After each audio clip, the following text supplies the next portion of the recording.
On that tape, Huron says Natalie was shaking, unresponsive. Huron says he then panicked, called his friend to toss her off the boat like a rag. What does Natalie's father, Dave Holloway, think of this tape? Dave Holloway went on the record. Dave, in some ways, I guess it sounds sort of like a dopey question, but I guess I am curious how it feels to watch that tape, whether it gives you answers and whether it makes you feel any different, better, worse, or indifferent listening to Huron. You know, the smoke's still blowing out of my ears, Greta. Peter called me sometime last week and confirmed what I had thought all along, that Natalie was no longer with us. And, you know, he asked me to watch the show, and I'd get further details on the audio and the video portion. And, you know, I was expecting a simple confession or whatever, and it shell-shocked me of the attitude and insensitivity of this kid in describing what happened and Natalie and all that. And it just went from you know, I'm a human, and, you know, it's those thoughts run across your mind after you see that. There is ongoing right now a search. It's been going on since November. Can you tell me a little bit about this?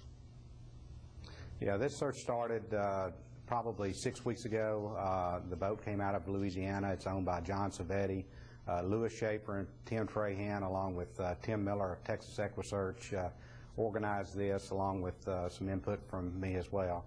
And they actually floated this boat all the way to Aruba, and they've been working the area off the coast of Aruba for about 6 or 7 weeks now. And with this new information, they've now pulled forward towards the coastline. But a lot of that information can be viewed if you go to Tim's website, Texas EquiSearch.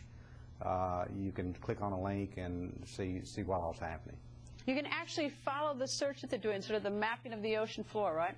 Well, the mapping, you can actually see some of the items they've picked up and the mapping of certain items on the bottom of the ocean. They've identified a number of targets that they'll soon be checking out.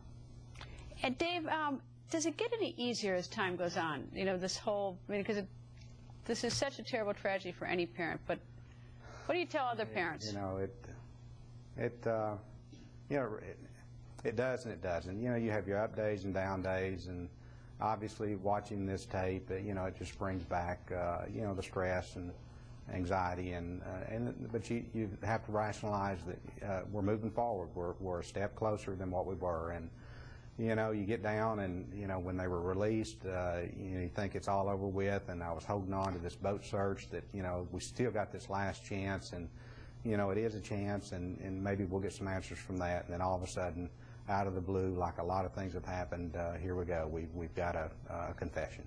And of course, while we see you and we see Beth, there are a lot of other people who have lots of pain. Your wife, Robin, who we know very well. I mean, all these people who have had such enormous loss and pain from this. Dave, thank you, and I hope that we move forward and get you some more answers. You know, that anyone who can help out will give you some answers. Thank you, Dave. Thanks, Greta.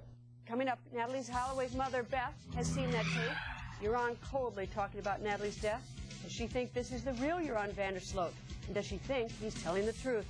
And later we track down the man Huron says threw Natalie's body overboard. What does he have to say? He goes on the record.